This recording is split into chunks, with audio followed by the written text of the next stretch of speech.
안녕하십니까. 밸런스 은퇴TV 김진영입니다.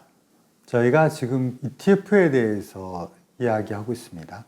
그래서 지난 시간에 은퇴자금에서 기초자산으로 주식이 불가피하고 주식과 관련된 투자 상품 중에서 이해될 수도 있지만 그건 말씀을 드렸고 ETF라는 거를 꼭 아셔야 된다. 특히 은퇴자금처럼 보수적으로 투자해야 되는 부분 쪽에서는 가장 기본이다라는 말씀을 드렸어요.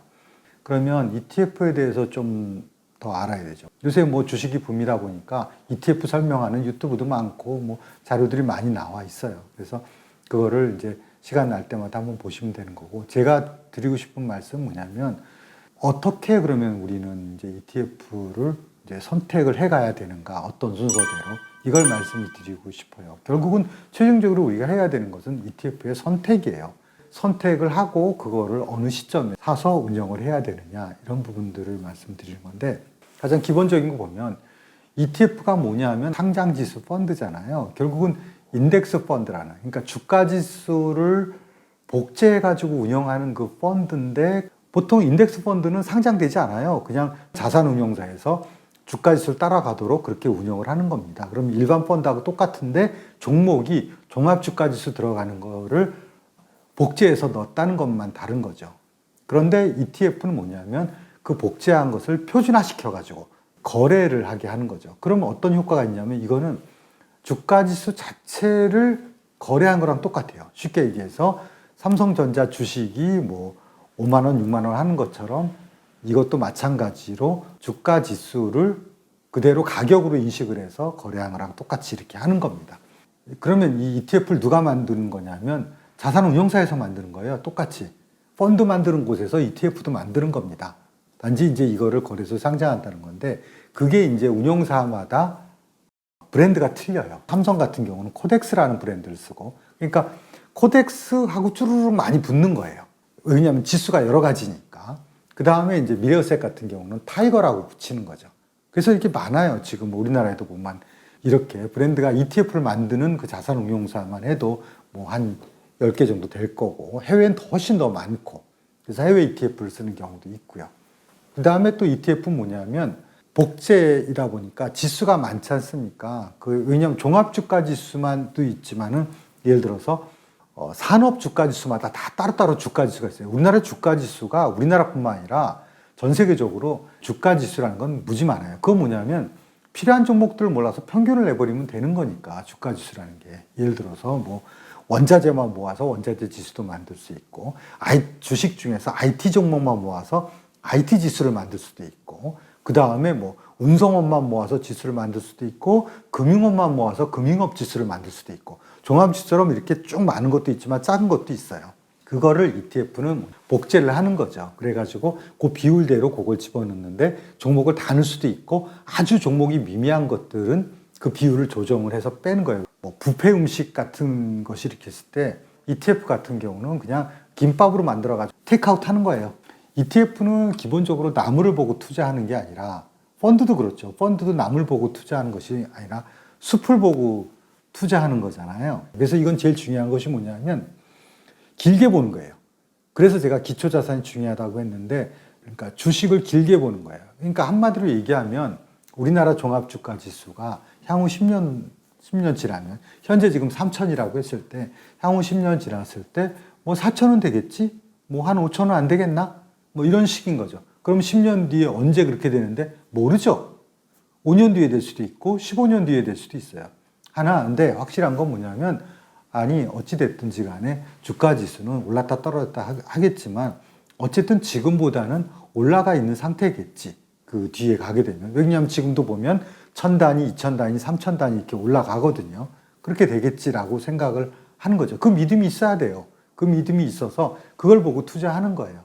그 안에 그 주가지수 안에 수많은 종목이 많지만 어차피 그래 봐야 전체적으로 평균 낸 주가지수의 흐름만 보면 되면, 하나만 보면 되는 거잖아요. 이해하는 게. 그러면 전체적인 주가지수를 볼 때는 어떻게 보는 거냐면, 하나하나 주식을 볼 때처럼 뭐 그 주식의 수익성이 어떠냐, 뭐냐 어떠냐 이렇게 보는 게 아니죠. 사실 일반 사람들이 주가지수를 볼 때는 우리나라 경기가 좋아지고 있구나. 그리고 뭐 신문을 보니까 뭐 이 회사 저 회사 수익이 많이 난대네. 근데 뭐 그 회사 주식 투자하면 지금 주가가 얼마인데 그 주가가 높은 건가 낮은 건가 이미 이 정보가 반영돼서 높은 건지 낮은 건지 모르잖아요. 그러니 투자하기가 쉽지가 않죠. 우리가 정보를 얻을 때는 이미 주가에 반영된 것도 많고 아닌 것도 많고 가짜 뉴스도 많은데 그래서 그렇게 보지 않고 다른 것들을 보면서 아 우리나라 경제가 이제 나아지는구나. 아 그럼 나아지고 그렇게 되면은 주가 지수는 전체적으로 그러니까 우리나라에 있는 기업들의 수익이 전체적으로 뭐 오르겠네. 특히 대기업이 오르겠네. 이러면 주가지수 올라가는 거예요. 그럼 주가지수에 투자하는 거예요. 뭐가 올라갈지 몰라요. 현대가 올라갈지 삼성전자가 올라갈지 모르지만 어떤 애가 주도해서 올라갈지 모르지만 올라가겠다 전체적으로 이렇게 보는 거죠. 그러니까 이제 생각할 게 좀 줄어든다는 거예요. 그걸 하나하나. 하다못해 삼성전자 하나만 보더라도 생각할 게 얼마나 많아요. 그런 것들을 많이 줄이는 거죠. 그래서 의사결정하기가 좀 쉽다는 거예요. 전체적인 그 숲을 보고 투자를 하니까. 그래서 그것이 이제 ETF고 그 ETF 부분 쪽은 우리가 투자상품 수익률이라고 위험했을 때 중간에 있는 ELS보다 좀 더 왼쪽에 있는 거기 보면 ETF 지수펀드라고 지금 표시해 드렸죠. 그쪽 부분 쪽에 상품 부분 쪽입니다. 저희가 이제 하나하나 지금 위험과 수익률이 높은 쪽으로 가서 보고 있죠. 예금은 뻔한 거니까. 그러면 우리가 주식 투자하는 방법 중에서 ETF는 어떤 포지션을 차지하느냐라고 한번 쭉 보세요. 제가 기대 수익률하고 위험하고 비례를 하죠, 대부분. 그래서 우리가 예금 같은 경우에는 뭐 위험 같은 경우가 이제 없다고 볼 수가 있는데, 그 다음에 우리가 ELS 설명을 드렸잖아요. 그 다음에 ETF가 그거보다는 좀 더 기대 수익률이 높지만 이제 위험도 ELS보다 높죠. 그거보다가 일반적으로 공모펀드, 우리가 이제 일반 펀드라고 하는 그 부분이 높고 사모펀드가 높고 그 다음에 우리가 R주식 투자가 리스크가 제일 클 수 있죠. 리스크가 크다기보다는 뭐 올라갈 때하고 떨어질 때하고 변동폭이 크다는 거죠. 리스크는 변동폭으로 얘기를 하는 거예요. 당연히 평균이 변동폭이 적은 건 아시죠? 개별보다도.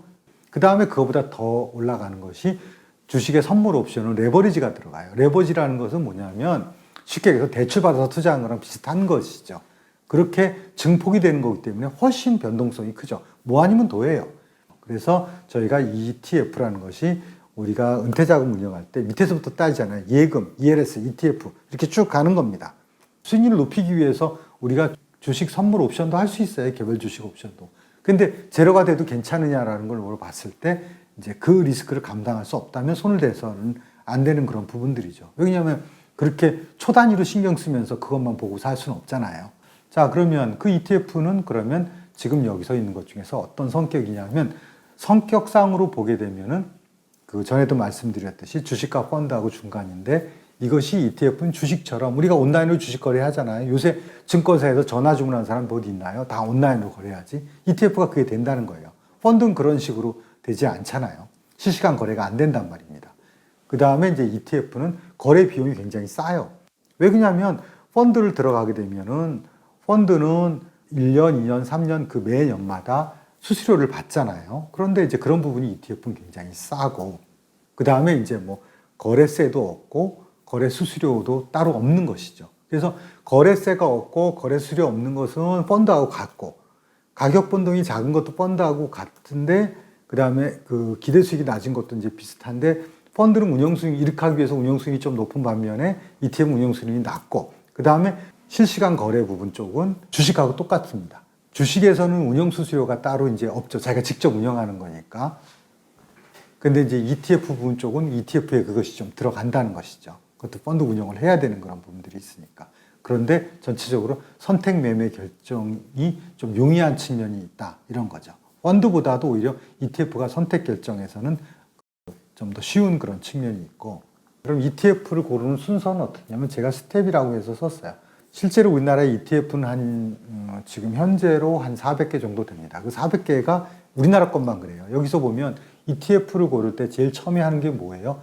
우리나라 ETF냐, 미국에 있는 거냐, 유럽에 있는 거냐, 이런 해외냐, 국내부터 먼저 설정을 하죠. 처음에 할 때 뭐 국내부터 먼저 하지 해외부터 이제 하는 것들은 익숙지가 않으니까. 그래서 먼저 국내부터 골랐다. 그럼 국내에 있는 것 중에서 ETF는 그때 말씀드린 대로 기초자산이 ETF는 일종의 비이클이라 해가지고 운영 방법인 거예요. 그 아까 말한 대로 그 인덱스로 운영하는 거니까 지수가 인덱스라는 것이 주식도 있지만 채권도 있고 원자재도 있고 많아요. 그 중에서 어떤 기초자산을 쓰는 상품을 쓸 것이냐라는 거죠. 우리는 지금 주식 얘기하고 있으니까 그러면 주식 관련된 ETF를 이제 할 거다. 그래서 그걸 먼저 정하는 거예요. 그러니까 그것은 기초자산을 정하는 건 뭐냐면 멀리 보는 가장 기본적인 거예요. 멀리 보면은 주식자산을 좀 가지고 있어야 되겠다. 아니면 멀리 보면은 결국 원자 중에서 뭐 어떤 것들이 이제 향후에 이제 수요가 많겠다. 환율 ETF도 있어요. 그래서 뭐 이게 달러가 강세로 갈 거다. 길게 봐가지고. 그 다음에 그러면 주식을 하면 주식의 지수를 사야 되는데 주식의 지수가 되게 많다는 거예요. 시장 대표라는 것은 코스피 200. 그 다음에 우리가 지금 KRX처럼 시장 대표주를 사겠다라는 것은 결국은 종합지수를 산다는 그 얘기예요. 그런데 지수는 종합지수가 있는 것이 아니라 우리가 섹터라 그래가지고 섹터라는 것이 그 업종 섹터예요. 한 분야, 그 산업 분야, 금융이면 금융, 뭐 운송이면 운송 이런 것들이 있죠. 그리고 그거 말고 어떤 테마, 이슈가 되는 거. 뭐 하다못해 요새 선거 때 같은 경우는 뭐 무슨 이런 식으로 되는 그걸 모아가지고 그런 관련된 주식을 모아서 하나의 지수를 만들 수가 있는 거예요. 그러면 업종 섹터 이런 거 말고 테마처럼 각각의 어떤 편입 범위라는 것이 나오게 돼서 그걸 고르는 거죠. 그 다음에는 시장 대표를 골라야지 뭐 아직 처음이니까. 그럼 이제 거기서 그럼 시장 대표도 또 여러 가지예요. 코스피 200도 있지, KRX 300도 있죠, 코스닥도 있죠. 미국에는 S&P, 뭐 중국의 그 주식 지수도 있고, 채권도 있고, 원자재 선물도 있죠. 근데 우리는 지금 주식 쪽으로 하는 거니까 코스피 200이냐, KRX냐, 코스닥이냐 이런 거를 따라가는 거죠. 자, 그러면 역시나 가장 기본적인 게 그럼 코스피 200을 하지 뭐. 가장 기본적인 거니까. 그건 우리나라 종합주가지수를 따라가겠다는 거예요. 결국 우리나라의 종합주가지수를 사겠다는 거랑 똑같은 말입니다. 그냥 종합지수를 그냥 사면 돼요. 근데 그렇게 사는 방식이 있고 레버리지라 그래가지고 더블로 사는 경우도 있는 거예요. 결국은 그거를 빌려서 더 사는 거예요. 그 얘기 뭐냐면 먹을 때는 많이 먹고 손해볼 때는 많이 손해보는 그런 증폭 방식을 선택하는 것들이 있고 또 거꾸로라는 것은 인버스를 말하는 건데 그거 뭐냐면 주가 지수가 올라갈 때 돈을 벌잖아요. 지수가 보통 사서 싸게 사서 비싸게 파니까 인버스는 거꾸로 되는 거죠. 뭐냐면 우리가 공매도랑 비슷한 거죠. 그래서 먼저 팔고 뒤에 사는 거예요. 이런 구조로. 그러면 먼저 팔고 뒤에 사면 먼저 내가 비쌀 때 팔고 떨어진 다음에 쌀 때 사서 먹으면 그만큼 차익이 생기잖아요. 그것이 공매도인데 ETF에서 이 거꾸로 인버스라고 써 있는 그런 부분들이 그렇게 운영하는 거예요. 그러면 똑같은 종합주가지수 200을 쓰더라도 이렇게 보통 가장 일반적인 방법으로 할 수도 있고 증폭을 시켜서 할 수도 있고 거꾸로 할 수도 있어요. 인버스라 해서 거꾸로 하는 거라든가 그 다음에 더블로 하는 것들은 오래 쓰는 게 아니에요. 그건 오래 가지고 있을 때는 불편한 거예요. 왜냐하면 그거는 잠깐 쓰는 그런 기법이에요. 어떤 특정 기간 동안 뭐가 예상되는 기간 동안 그렇게 쓰는 거지 그거를 뭐 1년, 2년, 10년 이렇게 쓰는 게 아니에요. 하다가 내 전략대로 안 됐으면 예를 들어서 떨어질 것 같아서 인버스를 샀어요. 그런데 떨어지지 않았어요. 그러면 빨리 포기해야 돼요. 그걸 오래 붙들고 있으면 안 된단 말입니다. 망해요, 그러면. 그래서 그렇지 않고 그냥 오래 가지고 있으려면 일반을 해야 되는 거예요. 그럼 이제 여기까지 결정을 했어요. 그러면 내가 어떤 ETF를 쓰는지가 거의 결정이 되는 겁니다. 거의 결정이 되면 그 다음에 이제 고르는 건 뭐냐면 그러면 어느 회사 걸 살래? 라는 거예요. 삼성의 코덱스를 살래? 미래에셋의 타이거를 살래? 뭐 하나자산운용의 아리랑을 살래? 뭐 이런 식의 이름들이 있습니다. 어떤 브랜드 걸로 그걸 살 것이냐라는 거예요. 큰 회사들이 하는 건 큰 차이가 없어요. 어차피 복제니까. 뭐 여기서 복제했든 저기서 복제했든 뭐 차이가 있겠어요. 수익을 더 내겠다는 얘기도 아니고 똑같이 지수만 여기서 운용사에 선택하는 방법은 그래 지수를 따라가는데 지수랑 차이가 안 나게 따라가야 된다라는 거예요. 어차피 복제인데 누가 더 그나마 조그만 어떤 실밥 하나의 차이라도 비슷하게 가느냐 뭐 그 정도 차이인데 어차피 뭐 복제품인데 그것이 실밥 하나 차이 났다고 뭐 그 차이가 나겠습니까? 그건 큰 차이가 없어요. 그냥 거래가 편한 데서 그냥 하시면 되는 거예요.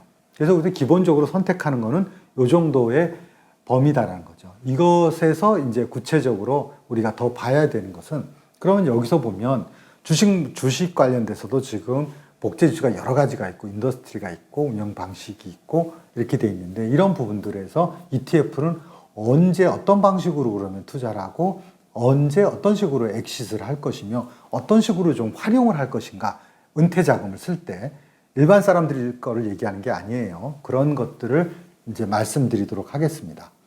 네, 시청해 주셔서 감사합니다.